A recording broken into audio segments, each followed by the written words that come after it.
that you had some problems on the border. Yeah, we flew in. We flew in the day before yesterday. What would that be? Thursday evening, we got into Sofia. Yeah. And was hoping for a rehearsal day yesterday. Yeah. But some border crossings led to some trouble with the gear getting here in time. So I didn't get here till like midnight last night. Wow. So we're flying blind today. It will be interesting. Yeah. Can you give me the perspective of what's the difference between touring with bands and crews that you already know and have established connection with, as opposed to some bands that you haven't really met or don't really have any rapport with? At the end of the day, you're here to do a job. Yeah. So I mean, that always comes first and foremost. And so I guess the people that you're around, as long as they're easy to get along with, as long as nobody's being a rock star roadie or anybody's got an attitude, it is smooth. But it is nice to see guys that you shared the road with, and you got memories. Shane, longtime Godsmack drum tech. We go way back, and so I heard him from across the road as soon as he saw me. And you're going to do that regardless. But when you are surrounded by people that you've got the memories with, that you've got history with, it does make things a little easier. Right. It does make that each other, how each other work, and you can trust them to do their jobs to the top of it. I mean, it's Godsmack. It's a Godsmack crew. They're pros can be. So and they do it with a smile on their faces, which is a good time. Yeah, I think that's.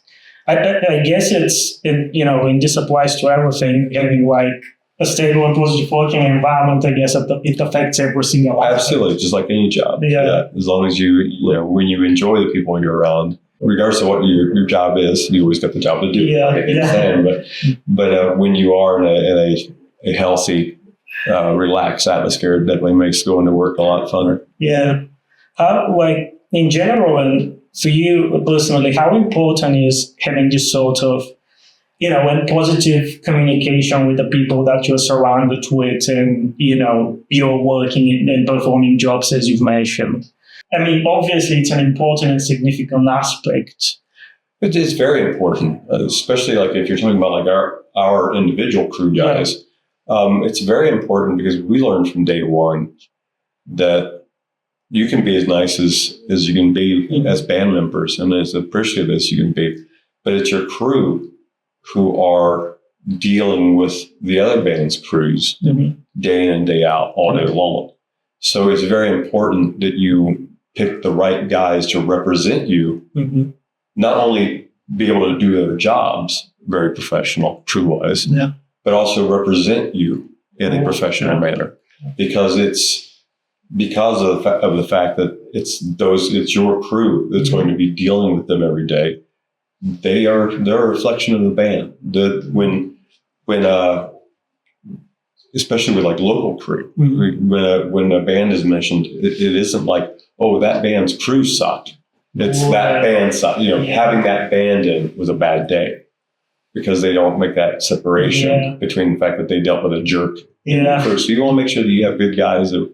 Not only good guys to be around, but also good guys that represent you well.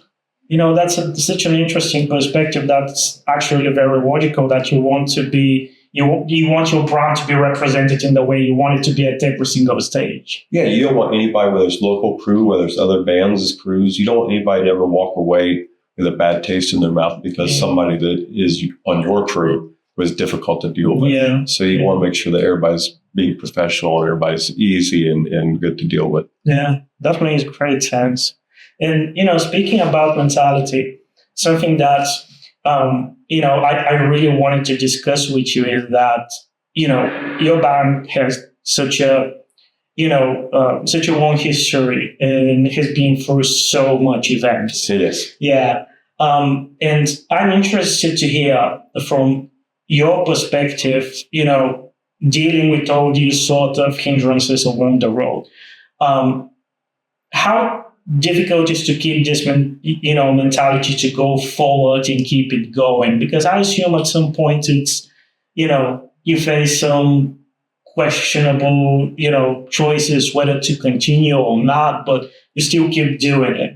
Yeah, I'm interested to hear your perspective on that. Why don't, for me personally, Yeah. like you go back to day one with the band, Yeah. and of course the losing of Dave Williams passing away back in 2002. Yeah. There was a lot of people. There were voices, there were opinions that the band should not continue on after such a loss like Dave. And Dave was one of my best friends in the business. Even though I was in a different band at the time, we clicked right away the time that we shared together on the road.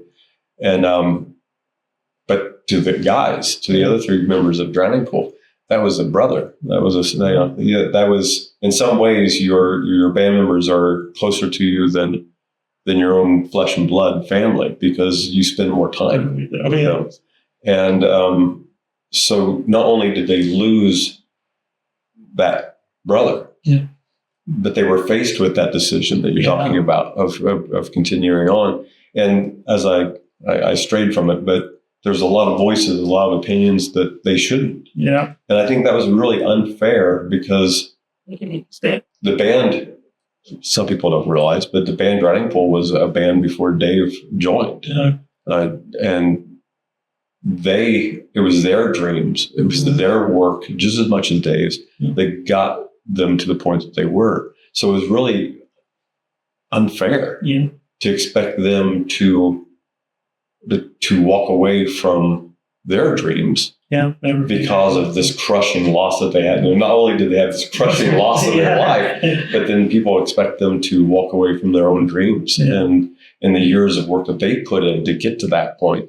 I think that opinion was unfair. And I know there were people that in every step of the way, because I was, as far as people are familiar with the lineups, I was the third guy back in 2005 when I joined the band, and then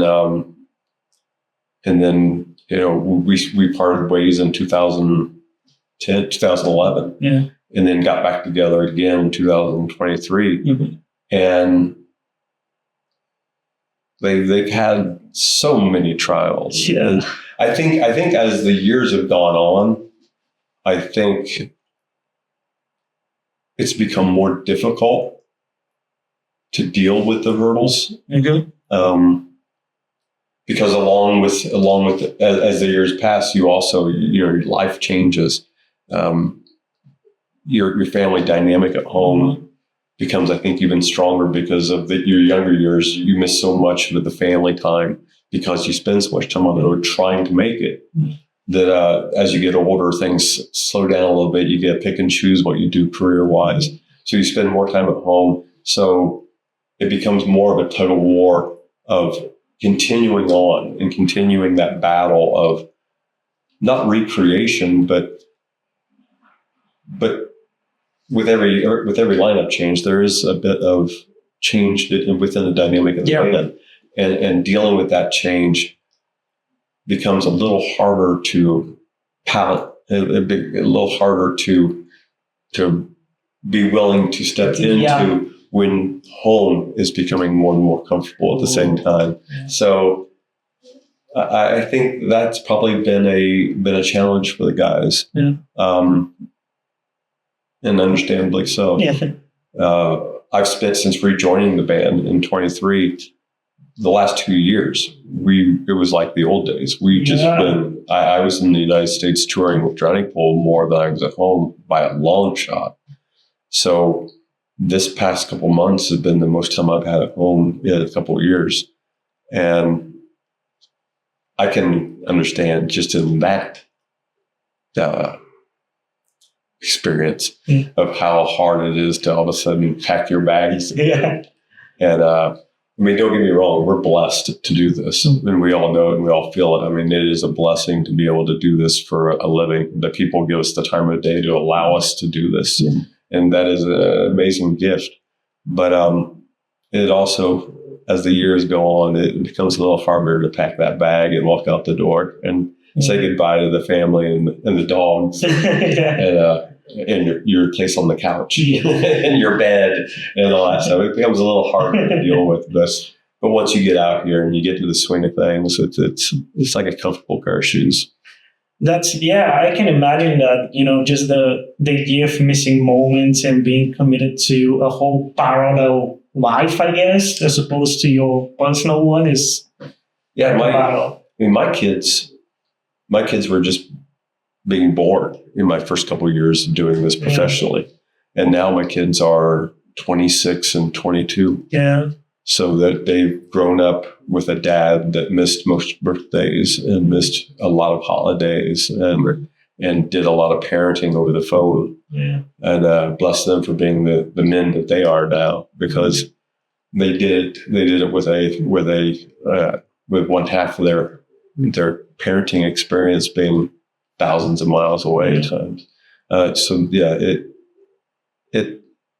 It's difficult, but hopefully you're lucky enough to be surrounded by a good wife, a good girlfriend, good kids that have their heads on straight, that you don't have to worry about too much, and make your life and support you with what you're doing and make your life on the road easier because they are the people that they are. Yeah. Yeah. It makes sense. And, I'd love to hear your perspective on a topic that I think is very relevant right now, and you've mentioned as well. Obviously, nowadays there's so much scrutiny with social media when it comes to, bands replacing members and having new faces, with Linkin Park and, all of those stuff. Right. And from your perspective, being an artist that has experienced that, and, probably seen so many comments of just random people and just hating on someone stepping on the shoes of something that, is familiar with them. What are the emotions that are going through and how you deal with that? I was lucky when I joined the band back in 2006 or 2005. 2005. I was lucky enough that the core fan base of Drowning Pool knew my relationship with Dave. Okay. And they knew that I was coming into it with the right mindset. Yeah. Those are shoes that I could never and will never be able to fill. Mm-hmm. Nor do I want to even try. Yeah. It's a matter of just being comfortable with the reality that you just need to bring a good pair of your own shoes. Mm-hmm. You can't fill those. You just need to bring your own pair. As far as social media goes, social media is a disgusting beast. Mm. It is.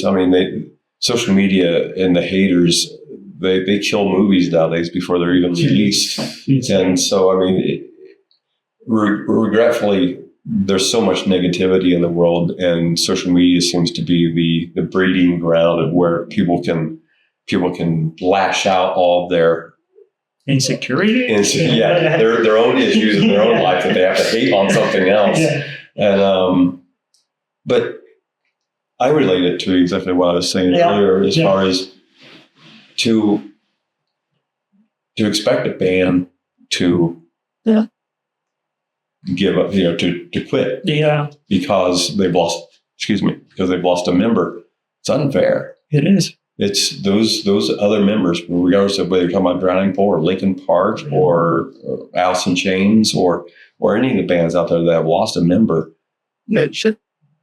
That member wasn't the only person that bled, sweat, and cried to get where they were. Yeah. And so to expect the other 3 or 4 or however many members there are in the band, to expect them to just take their years of work and their own sacrifice, and just throw that to the side because they had this tremendous loss, is unbelievably unfair when you really think about it. It's all egoistical as well, because people are against these sorts of moves just because they're against the idea of perceiving something that they're not familiar with and they don't understand. Yeah. Which I think it's, to your point, to require for such creative people such as the other band members just to neglect and to abandon everything they've worked for is just... everybody in my band, everybody in every band, I imagine, is the same way. We've all sacrificed so much. And I know, once again, please don't take it that I know how much of a blessing it is that I'm sitting right here talking to you right now. Yeah. It is. I could be selling shoes You know, I could be doing a lot. I could be losing more fingers at the cabinetry. There's a lot of things that I could be doing that would be crushing me because I've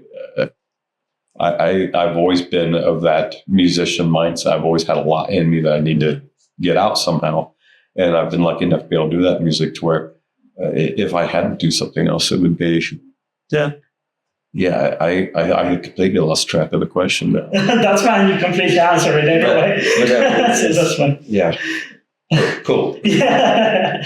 But, it's, have you had times where you question your involvement in music? Oh, yeah. How did you battle that? How do you face it? Oh, you quit? I quit. Yeah. Yeah, because I joined, we formed the band SOiL in 97, and I quit in 2004. Yeah. And was out of music, didn't have any desire to get back in it again. I come from a very small town in Indiana, back in the States. That's where I was born and raised. One stoplight, one cop car size town, like 3,000 population. Yeah. More cows than there were people. So I grew up in that small town mentality of you knew everybody, everybody was kind. You sound like Larry Bird just explaining his upbringing in Indiana as well. Everybody was very nice. Yeah. Everybody was very considerate. And you grew up in that, and all of a sudden you're in an industry that is as disgusting as music industry is. Yeah. Especially back then when you had 30 some major labels, and the industry was still at the peak of its health at that point in time. There was probably, 50, it's probably better than 50% of the people out there had a job because of what their last name was, and not necessarily because they had a passion for the music itself. And so you had to deal with these people, and it crushed me. I don't say crushed me. It was hard to deal with. Yeah. And I grew up taking people at face value, taking people for their word, and all of a sudden you're in an industry that everybody is just out for themselves. Yeah. The majority of people were out for themselves.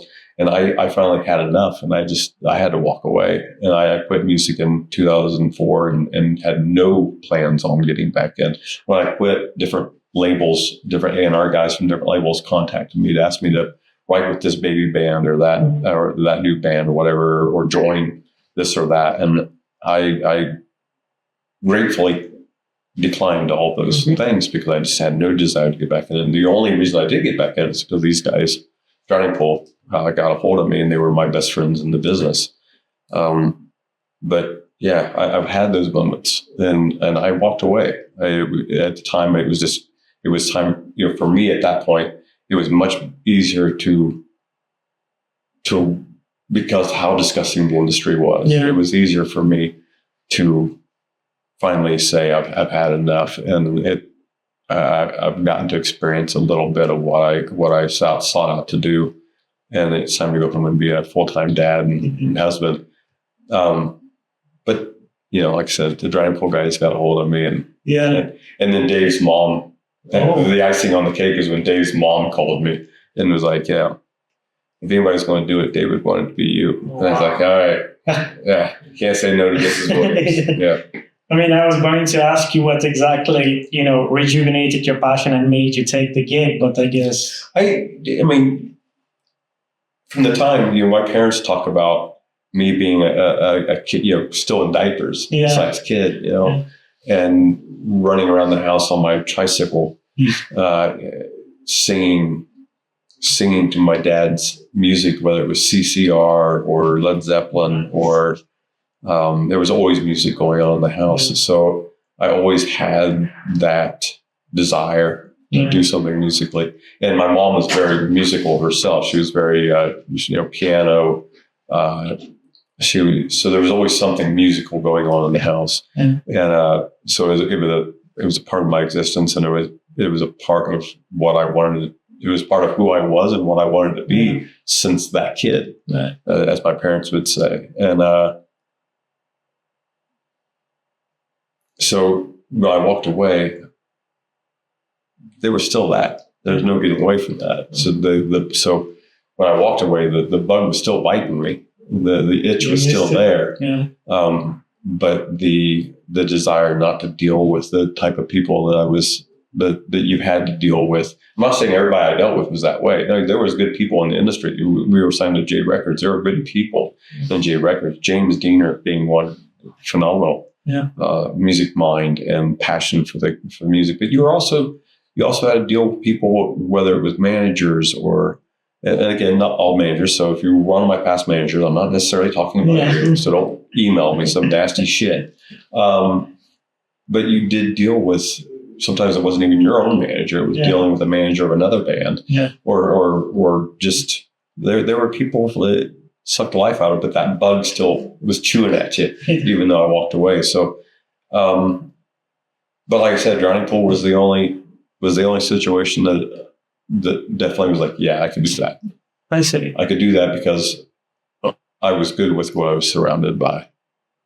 And when we shared the road together, whether it was a festival in Europe, whether it was a show and a set of shows in the States, no matter where we were in the world, when our paths crossed, it was always a great time. It was always just fun, and there was a brotherhood amongst Drowning Pool and SOiL, that because Dave was a big fan of SOiL, and it was actually because of Dave that the rest of the guys were familiar with me, because Dave was a big fan of the stuff that I was doing in SOiL. And so it was because of that relationship that they really were the only group of guys that could have pulled me in at that point in time. Yeah. So, how did you, throughout the years, and, we obviously we mentioned how toxic the environment within the music industry can be. Yes. And I assume that after you got back into music, you still had to face a lot of that as well. How did you, taught yourself to maybe neglect that or overcome it and not let it? I fired it. Oh, nice. Yeah. Yes. That's a good lesson. At the end of the day, it's just like you were talking about crew earlier, and making sure the right people are surrounding you. Yeah. You wake up one day and you realize that actually you're the one making the decisions. That these people are, as far as managers, absolutely. As far as managers, booking agents, business managers, because there's so many people behind the scenes that it's mind-numbing how many people have their hand in your pocket. Yeah. At the end of the day, they're working for you. Sure. And so if you don't like the situation you're in, change it. And when we got together in Drowning Pool, we had a house cleaning, and to make sure that we were surrounding ourselves with the people that we could count on, and that we could believe the noise that was coming out of their open mouths. And it's just that. That's how you combat it, is just by saying no. I'm not going to deal with that. I'm not going to deal with that type of person. That person can kick rocks. We're self-managed now.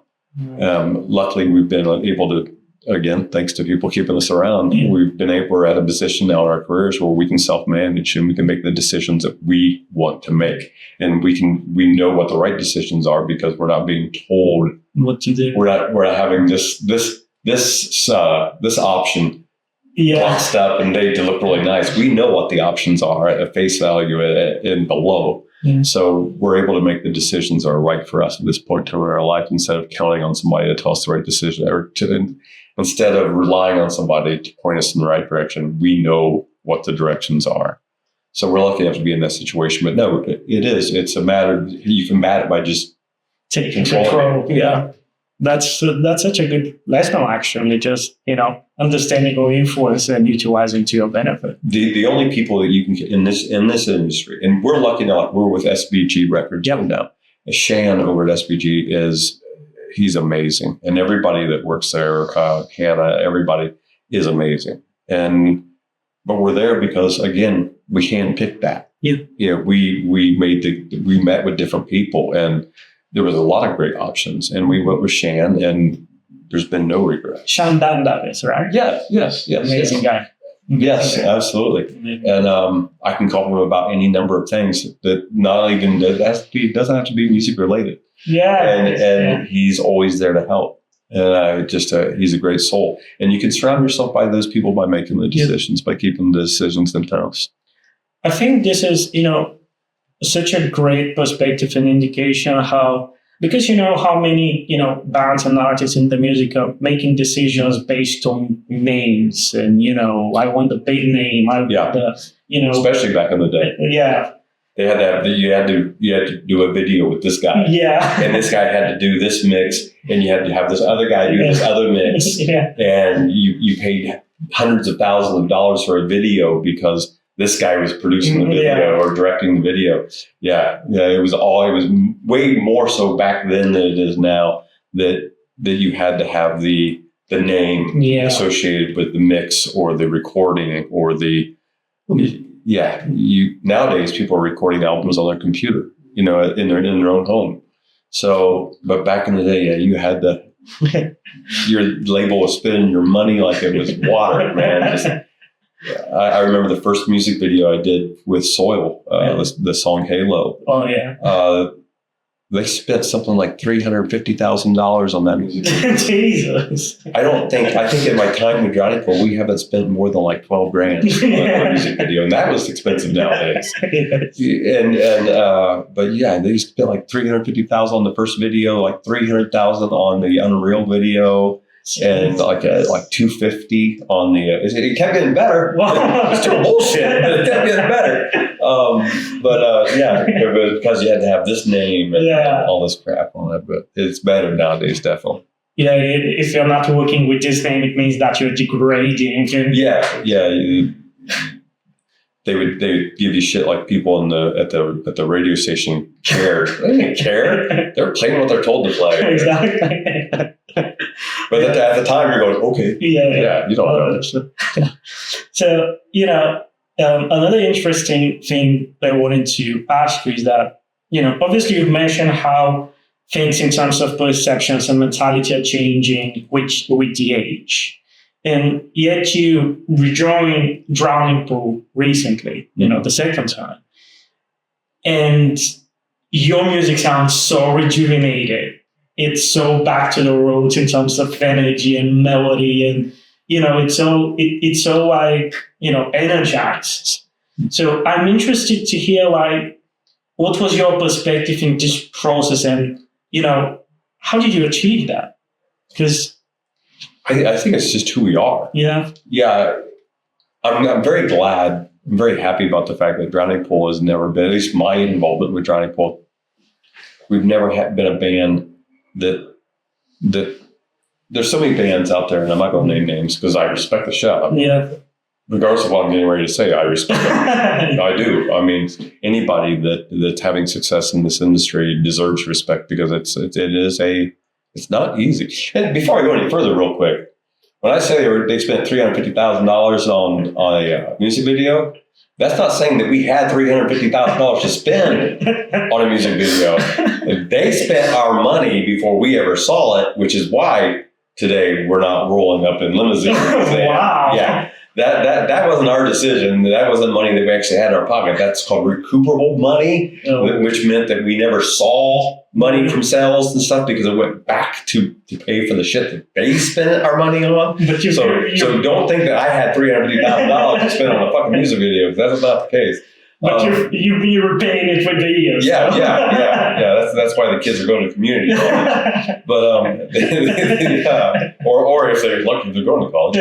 But no. I forgot the question you asked. So I was asking you, how do you achieve this sort of... Oh, the sound.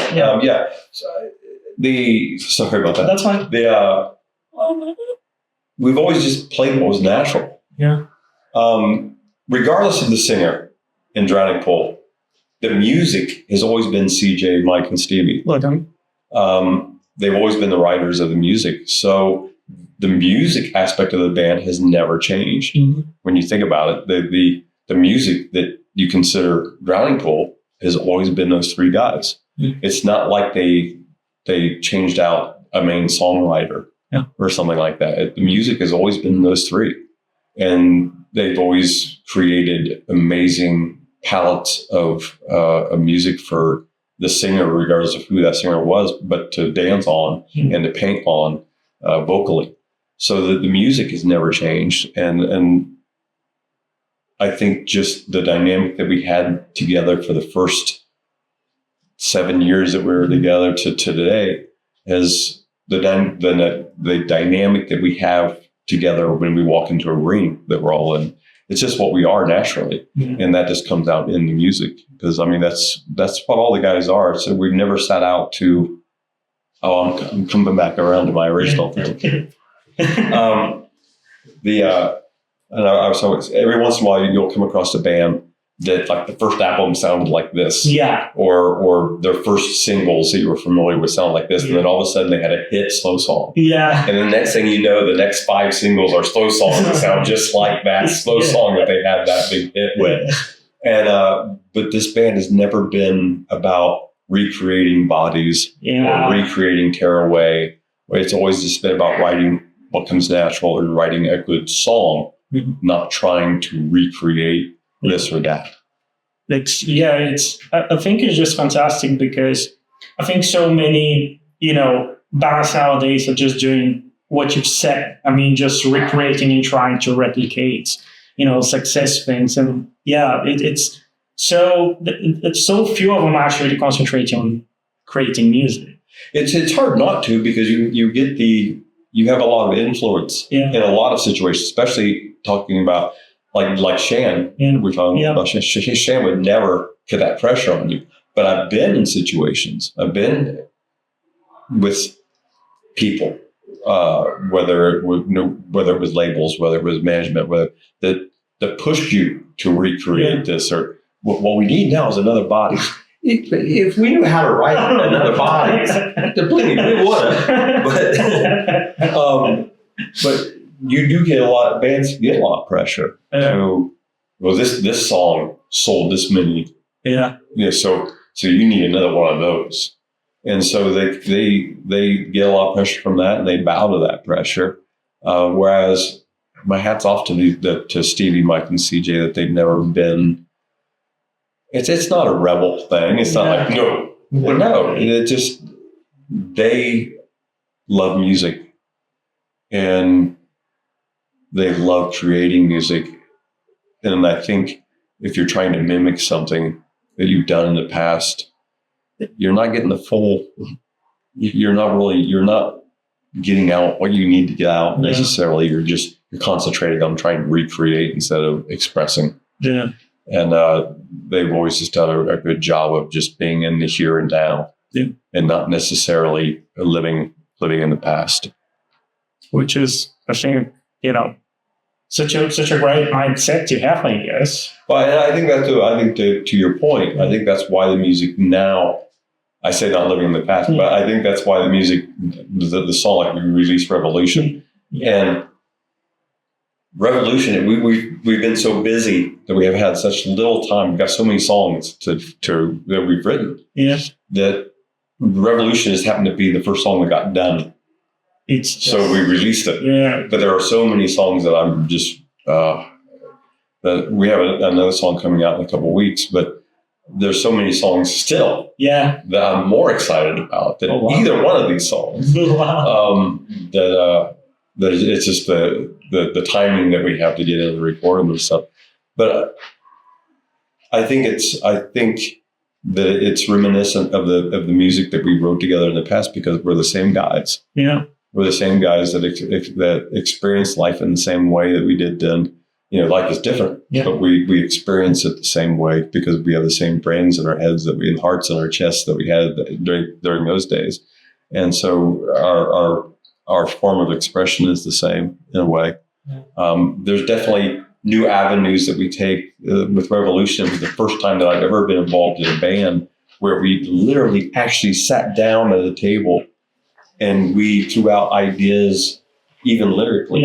We threw out ideas and we collaborated on the words of the song. I've always been, in everything else I've ever done, I've always written 98% of the words. I've always been the primary lyricist of the band. But Revolution was the first time that even with the lyrics, we sat down and we shared. And we knew what the song root was, meaning what the song, what we wanted to express.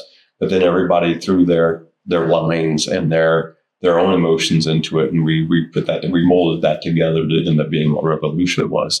But that was my first time being in that situation. So that was different than even my first run was. We never did that back in the day. Yeah. So that was an experience. Yeah. It was a weird experience, but I think it turned out right. Yeah. But yeah, it's I think you get a feeling of that same energy being there, because it's the same guys, the same jackasses doing it. It's two Cajuns, a hillbilly, and a redneck. There's not a lot of foresight going into what we do. We just do what we do. So Revolution, when you were writing that, because to what I've seen, the audience love that song. There's such a positive feedback from, what I see and hear in terms of opinions. So when you are writing that, or in general, when you're writing a song, do you feel some way that you're creating something special or more different than the other songs, that you have something significant there? No, I don't think so. I think you just, you do hope that there's hope involved. You hope that it's well received and that people understand what you're trying to say. And that sucks now too, today, because you have to be very careful about what you say. Yeah. And that pertains to music as well, because we live in a cancel culture world, and they're ready to cancel you for, I wish I could speak my mind on social media, but I can't. I'll say something every once in a while. My wife was like, "Don't write that." No, and she's right. She's right. If half the shit that happens in my head came out of my mouth, I probably would have been canceled years ago. You don't need to say anything, but I completely relate. I'm sure. Yeah. I'm sure. So with the music, you have to pull your punches sometimes. Lyrically speaking, you have to pull your punches sometimes, and sometimes that sucks because you wish you had the freedom just to say what you felt. Yeah, and people would understand that that's okay. Yeah. It's okay for me to feel this way. It's okay for you to feel that way. Mm-hmm. It's okay for everybody to have their own. It's fine. It's like back in the day, there were movies like Blazing Saddles and crap like that, and everybody laughed at everybody. Everybody laughed at each other, and they went about their day and had a good time. Nowadays, you'd never see a movie like that, or you wouldn't even see Tropic Thunder. No, what do you mean, people? We laughed at it, and we went about our day. Yeah. It was fine. You laughed at each other, and you went about your day. Yeah. But nowadays you can't do that. So you have to be mindful. So when you're writing, you're hoping that you're getting across what you want to get across, what you feel like what's bubbling at the top, and that you need to get out. You're hoping that you're successfully being able to do that. But at the same time, sometimes you do have to watch what you say. You have to watch how you say it. And sometimes you have to be a little creative so that you feel like you're saying what you want. But you have to be a detective when you're listening to it to probably understand what I mean by what I'm saying, because you have to kind of shape it in a way that's palatable. Don't you think it's paradox? It's such a paradox that we live in a society that, claims so much to be very tolerable and democratic. They're tolerable as long as you agree with them. Exactly. Yeah. So at the same time, it's like, Yeah, tolerable my ass. Yeah, exactly. They're tolerable as long as you agree with them. Exactly. They're tolerable. Other than that, you're cancelled. Yeah. It's bullshit. Yeah. It really is. It's sad. It's sad that people can't just get along, man. Because absolutely. we don't all have to, just like people always go pound the pulpit on, diversity and stuff. You know what? That goes with thinking too. Absolutely, yeah. It should. Yeah. It should, but it doesn't. Yeah. But diversity in all realms should be embraced.